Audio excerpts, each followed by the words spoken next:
கன்னி ராசிக்காரர்களுக்கு, அதாவது வரக்கூடிய 2026ஆம் வருடம் கன்னி ராசிக்காரர்களுக்கு எப்படி இருக்கும்?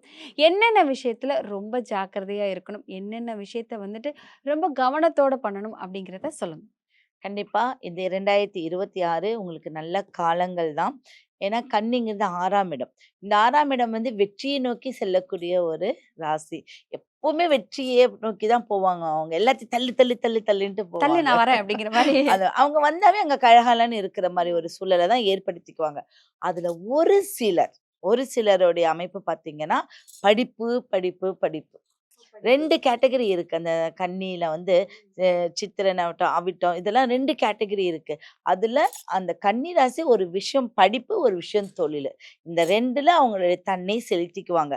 சும்மா இருக்கவே மாட்டாங்க. ஏதோ ஒரு விஷயத்த செஞ்சுகிட்டே இருப்பாங்க. அப்ப இந்த வருடம் அப்படின்னு பார்த்தீங்கன்னா, அவங்க உடல்ல கொஞ்சம் கவனமா இருக்கணும். உடம்புல. எப்படின்னா, அவங்களுக்கு வந்து இந்த நரம்பு சம்மந்தப்பட்ட பிரச்சனை இருக்கும் இல்லையா?